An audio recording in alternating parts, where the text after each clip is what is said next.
Welcome to my YouTube channel online मस्त classes. आप सब देख रहे हैं ऑनलाइन मस्त classes channel. I hope that कि आप लोग स्वस्थ होंगे, मस्त होंगे और आपकी तैयारी भी ज़बरदस्त होगी। मेरे प्यारे स्टूडेंट, आज की लेटेस्ट वीडियोस में हम आप सबको विषय कोड 101 यानी कि Hindi internet model paper, Hindi का जो इंटरनेट मॉडल पेपर है उसके सेट 5 का है ना सोल्यूशन करने वाला हूँ।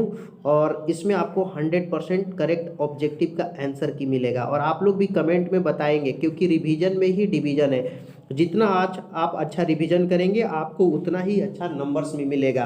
अगर आप पांचों सेट बना देते हैं हिंदी के तो आप पक्का ही आप सारे ऑब्जेक्टिव सही करेंगे। और आपने अगर पार्ट 1, पार्ट 2, पार्ट 3 और पार्ट 4 को नहीं देखा है तो प्लेलिस्ट में जाइए और वहां से उसको भी आप देख सकते हैं। और मेरे प्यारे ने वीडियो शुरू करने से पहले आप सबसे रिक्वेस्ट है कि फटाफट इस वीडियो को आप लोग लाइक कर दे और वीडियो को अंत तक देखें। जो नए होंगे ना वो चैनल को सब्सक्राइब करके बगल का बेल आइकन भी क्लिक करेंगे ताकि लेटेस्ट वीडियो का नोटिफिकेशन आप सबको मिलता रहे।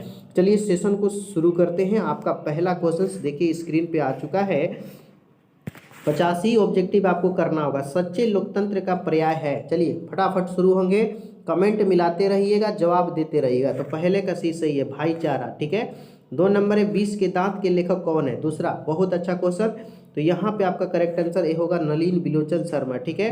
3 नंबर है, सेन साहब की कितनी बेटियां थी? बहुत अच्छा क्वेश्चन। तो यहाँ पे आपका डी हो जाएगा 5। 5 वाले सब लोग सही है। 4 नंबर क्वेश्चन आपका है कि भारत से हम क्या सीखे कि लेखक कौन है? तो 4 में बिल्कुल ही आपका बी होगा, मैक्स मुलर। मैक्स मुलर सही है। 5 है, नाखून क्यों बढ़ते हैं, किस प्रकार का निबंध है? तो 5 में आपका बिल्कुल सी हो जाएगा, ललित। ललित है। 6 है, नख किसका प्रतीक है? नख है। तो 6 में आपका बिल्कुल सही जवाब बी होगा, पशुता का। ठीक है। 7 नंबर किस क्वेश्चन है कि देवनागरी किसे कहा गया है? देवनागरी, सॉरी, देवनागरी किसे कहा गया है? तो इसमें आपका ए सही होगा, काशी। ठीक है। 8 है, बहादुर कहानी के कहानीकार कौन है? तो 8 में आपका करेक्ट आंसर बी होगा, अमरकांत। ठीक है। 9 नंबर है, प्रेमचंद और उनका युग किनकी रचना है? तो 9 में मेरे प्यारे स्टूडेंट करेक्ट आंसर डी होगा, डॉक्टर रामविलास शर्मा की। 9 का डी सही है। 10 नंबर क्वेश्चन आपका है कि बिरजू महाराज का जन्म कब हुआ? बहुत अच्छा क्वेश्चन है और इसका करेक्ट आंसर आप लोग अगर बी बता रहे हैं तो बिल्कुल सही है, 1938। 11 है, आविन्यो किस नदी के किनारे है? आविन्यो। तो 11 में आपका बिल्कुल सही जवाब बी होगा, रोन नदी। रोन नहीं, रोम, है ना। आगे 12, मछली पाठ के लेखक कौन है? मछली। तो यहाँ पे आपका सही जवाब सी होगा, विनोद कुमार शुक्ल। ठीक है। 13 नंबर है कि बिस्मिल्ला खां का जन्म कहाँ हुआ था? अच्छा क्वेश्चन है और बिल्कुल ही यहाँ पे सही जवाब सी होगा, डुमराव। डुमराव सही है। 14 है कि महात्मा गांधी के अनुसार उत्तम व बढ़िया शिक्षा क्या है? तो 14 में आपका करेक्ट आंसर सी होगा, अहिंसक प्रतिरोध। और 15 है कि यंग इंडिया क्या है? तो यंग इंडिया जो है ना आपका एक पत्रिका है। तो 15 का ए, जिनके भी कमेंट में बिल्कुल सही है। सभी लोग सेशन को लाइक कर देंगे जो लोग अभी अभी जुड़े हैं। अंत तक देखिए, मजा आएगा। सेट 5 चल रहा है। गुरु नानक का जन्म किस स्थान पर हुआ था? बहुत अच्छा क्वेश्चन है। तो 16 में आपका करेक्ट आंसर डी होगा, नानका साहब, नानकाना साहब। ठीक है। 16 में डी हो जाएगा। 17 है, ब्रह्म का निवास स्थान क्या है? तो यहाँ पे 17 में भी बिल्कुल होगा डी, संत हृदय। 18 क्वेश्चन है, रसखान के इष्ट थे? तो रसखान। तो 18 में आपका करेक्ट आंसर सी होगा, भगवान श्री कृष्ण। 19 नंबर क्वेश्चन है कि रसखान को किसने दीक्षा दी? तो 19 का आपका बिल्कुल करेक्ट आंसर सी होगा, गोस्वामी विठलनाथ। ठीक है। 20 है कि घनानंद का दूसरा पद किसे संबोधित है? तो 20 का करेक्ट आंसर आपका सी होगा, बादल को। ठीक है, बादल को। 21 है कि प्रेम घन किस युग के कवि थे? तो 21 का करेक्ट आंसर आपका सी होगा, भारतेंदु युग। 21 का सी 100% सही है। 22 नंबर क्वेश्चन है, पंत जी को भारत माता कहाँ के निवासिनी है? पंत जी की भारत माता कहाँ की निवासिनी है? तो 22 में आपका होगा, ग्रामवासिनी। 22 का ए सही है। 23 है, जनतंत्र का जन्म के कवि कौन है? तो 23 में आपका करेक्ट आंसर बी होगा, रामधारी सिंह दिनकर। ठीक है। 24 है, अगे के पिता का क्या नाम था? अगे के पिता का नाम। तो 24 में करेक्ट आंसर आपका बी होगा, हीरानंद शास्त्री। बी वाले सब लोग सही है। 25 है कि एक वृक्ष की हत्या के कवि कौन है? एक वृक्ष की हत्या। तो 25 में आपका सी होगा, कुंवर नारायण सिंह। 26 है, वीरन डंगवाल का जन्म कहाँ हुआ था? वीरन डंगवाल। तो यहाँ पे आपका ये होगा 1947 में। कहाँ हुआ था, सॉरी बोल दिया यहाँ पे, जबकि क्वेश्चन होना था कब हुआ था। ठीक है। और 27 है कि अक्षर ज्ञान किस कवि की रचना है? अक्षर ज्ञान। तो ये हो गया अनामिका की। 27 का डी हो जाएगा। 28 है आपका कि दही वाली मगम्मा कहानी का प्रमुख पात्र कौन है, दही वाली मगम्मा, तो यहाँ पे आपका बी हो जाएगा मगम्मा, ठीक है। 29 है मगम्मा की बहू का क्या नाम था, मगम्मा की बहू, तो 29 में आपका करेक्ट आंसर बी होगा नजम्मा। 30 है ढहते विश्वास कहानी का प्रमुख पात्र कौन है, ढहते विश्वास, यहाँ ये होगा लक्ष्मी, 30 का ये बिल्कुल सही है लक्ष्मी। 31 है लक्ष्मी का घर किस चीज़ से बना था, तो 31 में करेक्ट आंसर आपका ये होगा घास और मिट्टी के। 32 नंबर क्वेश्चन आपका सामने है कि मंगू की माँ को कितने संतानें थी, तो 32 में आपका करेक्ट आंसर सी होगा 4 संतानें थी। और 33 नंबर आपका मेरे प्यारे नगर कहानी किस लेखक द्वारा रचित है, नगर, तो 33 में आपका करेक्ट आंसर ये होगा ईश्वर पेटलीकर, ईश्वर पेटलीकर। और 34 आपका है पेपति कौन थी, तो 34 में अगर आपका कमेंट ऑप्शन नंबर सी है वल्लिका अम्माल की पुत्री, तो बिल्कुल सही है। 35 नंबर क्वेश्चन है धरती कब तक घूमेगी की कहानीकार कौन है, ठीक है, तो यहाँ पे आपका करेक्ट आंसर डी होगा, डी वाले सही है सांवरदैया। 36 देखिए स्वर के कितने भेद होते हैं, स्वर के कितने भेद होते हैं, तो 36 का बिल्कुल ही राइट आंसर आपका बी होगा 8, ठीक है। 37 है ईमानदारी सर्वोत्तम नीति, इस वाक्य में ईमानदारी कौन सी संज्ञा है, ईमानदारी, तो यहाँ पे सी हो जाएगा भाववाचक, ठीक है। 38 है हमें अपना काम अपने आप यानी स्वयं करना चाहिए, इस वाक्य में अपने आप कौन सा सर्वनाम है, तो 38 में अगर आपने ए ऑप्शन चूज किया है निजवाचक, तो बिल्कुल सही है, ओके। 39 नंबर क्वेश्चन आपका है कि आदरणीय गुरुओं ने मुझे आशीर्वाद दिया, इस वाक्य में विशेषण पद चुने, विशेषण चुनना है, तो 39 का करेक्ट आंसर आपका सी हो जाएगा आदरणीय, ठीक है। 40 है मैंने पूरी किताब पढ़ ली है, इस वाक्य में ली है कैसी क्रिया है, तो 40 का सी होगा सहायक क्रिया, ठीक है। 41 क्वेश्चन है कि सोहन, 41 में आपका कहे कि मोहन सो गया, इस वाक्य में भूतकाल कौन सा वाक्य होगा, तो 41 का करेक्ट आंसर ए हो गया मोहन सोएगा, ठीक है। 42 है कि मुख्यमंत्री ने छात्राओं को साइकिल दी, यहाँ को कौन सा कारक है, यहाँ को जो है ना कौन सा कारक है, तो 42 जो होगा आपका करेक्ट आंसर ये होगा संप्रदान काकों के लिए, तो 42 का ये हो जाएगा।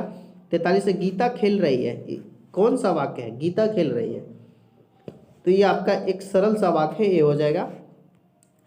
हिमालय का संधि विच्छेद, यही सब ग्रामर भी आएंगे आपको, है ना, तो हिमालय का हिम प्लस आल है, बी हो जाएगा।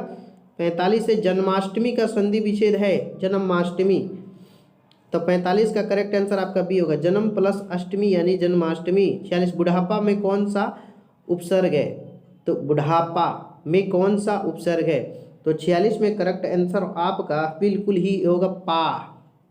दिखावट में कौन सा, यहाँ उपसर्ग नहीं पूछना चाहिए था, प्रत्यय पूछना चाहिए था, ठीक है ना। 47 जो है दिखावट में कौन सा प्रत्यय है, दिखावट, तो 47 का आवट, ठीक है ना। 48 है राजा रानी कौन सा समास है, राजा रानी, तो दोनों पद प्रधान है, तो द्वंद्व कह दीजिए 48 का भी, ये तो एकदम बिल्कुल सही है। कपटी मित्र मुहावरे का अर्थ क्या है, कपटी, कपटी समझते हैं ना, तो 49 में बिल्कुल सी होगा आस्तीन के सांप, धोखा देने वाले को कहते हैं, ठीक है। 50 है कि लोहे के चने चबाना, मुहावरे का अर्थ क्या है, तो लोहे के चने चबाना यानी कठिन परिश्रम करना, 50 का ए सही हो जाएगा। 51 है कवि ने माला मालिन किसे कहा है, माली मालिन, तो 51 में आपका सी हो जाएगा कृष्ण राधा को माला मालिन कहा है, ठीक है। 52 नंबर क्वेश्चन कहता है कि मंगू के अलावा उसकी माँ की कितनी संतानें थी, मंगू के अलावा यानी उसको छोड़कर, तो 3 और संतानें थी। धरती कब तक घूमेगी किस भाषा से अनुदित कहानी है, तो 53 में आपका सी होगा राजस्थानी। और 54 है कि पापति को कौन सा रोग था, तो आपका डी हो जाएगा मेनिंजाइटिस, मेनिंजाइटिस, 54 का डी सही है। 55 नंबर है कवि ने पर्जन्य किसे कहा है, पर्जन्य, तो 55 में आपका सी होगा बादल को, ठीक है। 56 प्रेमघन आपका आदर्श किसे मानते थे, तो 56 में करेक्ट आंसर आपका बिल्कुल ही डी होगा भारतेंदु हरिश्चंद्र। 57 है भूतकाल कितने प्रकार के होते हैं, 57, तो बिल्कुल डी होगा 6 प्रकार के होते हैं। 58 है कि व्यायाम का संधि विच्छेद क्या है, व्यायाम, तो 58 में बिल्कुल ही बी होगा, वी प्लस आयाम मिलके व्यायाम बनेगा। 59 है निम्नलिखित शब्दों में कौन सा शब्द शुद्ध है, यहाँ पे शब्द चरमोत्कर्ष लिखा हुआ है, शुद्ध लेकिन चूज करना है, तो यहाँ पे ए ऑप्शन सही है चरमोत्कर्ष, ठीक है। 60 नंबर है क का उच्चारण स्थान क्या है, क जो है आपको कंठ से बोला जाता है, 60 का डी बिल्कुल सही हो जाएगा। आगे 61 की श्रम विभाजन और जाति प्रथा गद्य की कौन सी विद्या है? तो यहाँ पे हमारा करेक्ट आंसर बी होगा निबंध।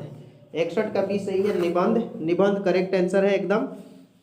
62 है कि श्रम विभाजन और जाति प्रथा के लेखक कौन है? ये बहुत अच्छा क्वेश्चन है, ये बार बार पूछा हुआ है, ये आपका बी हो जाएगा भीमराव अम्बेडकर। 63 है मैक्स मुलर को स्वामी विवेकानंद ने क्या कहा था? तो उनको ना वेदांतियों का भी वेदांती। 63 का ये हो जाएगा। 64 है कि हजारी प्रसाद द्विवेदी किस निबंध के रचयिता हैं? तो 64 का करेक्ट आंसर आपका बी होगा नाखून क्यों बढ़ते हैं, ठीक है। 65 है हिरोशिमा कहाँ अवस्थित है? बहुत अच्छा क्वेश्चन। तो यहाँ डी हो जाएगा जापान में, हिरोशिमा, जहाँ पे परमाणु बम गिराया गया था अमेरिका के द्वारा। 66 है हिंदी भाषा की लिपि है? तो यहाँ करेक्ट आंसर सी होगा देवनागरी लिपि, ठीक है, देवनागरी लिपि हो जाएगा। 67 है बहादुर का पूरा नाम क्या था? बहादुर का पूरा नाम, तो बिल्कुल 67 में डी होगा दिल बहादुर, ठीक है। 68 है जहाँ प्रतिष्ठित नहीं वहाँ क्या रहना? जहाँ प्रतिष्ठा नहीं वहाँ क्या रहना, यह बात किसके मन में उत्पन्न हुई? तो 68 में आपका सी हो जाएगा बहादुर के मन में।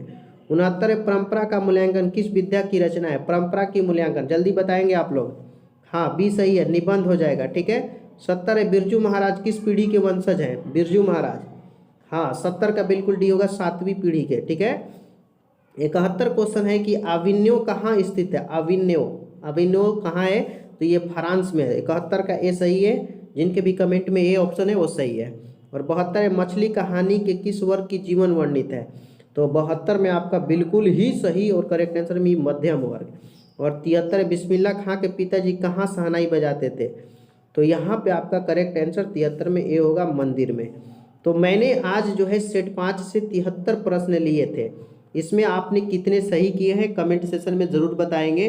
और जो भी लोग इस वीडियो को देख रहे हैं, अगर आपने इस वीडियो को अभी तक लाइक ना किया है तो प्लीज़ आप लोग लाइक करके अपने दोस्तों और साथियों में शेयर भी कर देंगे, ताकि उनको भी फ़ायदा हो सके। और जो लोग भी इस चैनल पर नए हैं तो आप चैनल को सब्सक्राइब करके बगल का बेल आइकन भी क्लिक कर लेंगे, ताकि लेटेस्ट वीडियो का नोटिफिकेशन आप सबको मिलता रहे। और मेरे प्यारे स्टूडेंट्स है ना, इसके 5 सेट मिल जाएंगे आपको प्लेलिस्ट में। अगर आपने नहीं देखा है तो 5 सेट देख लीजिए, और परीक्षा में हिंदी की परीक्षा में आप कमाल कर दीजिएगा, है ना। इस वीडियो के बारे में कमेंट सेशन में ज़रूर बताएंगे कि आपको सेशन कैसा लगा। फिर मिलते हैं इसी तरह के शानदार, धमाकेदार और जानदार वीडियो के साथ अगले वीडियो में। Best of your luck. जय हिंद, जय भारत, टाटा बाय बाय, धन्यवाद।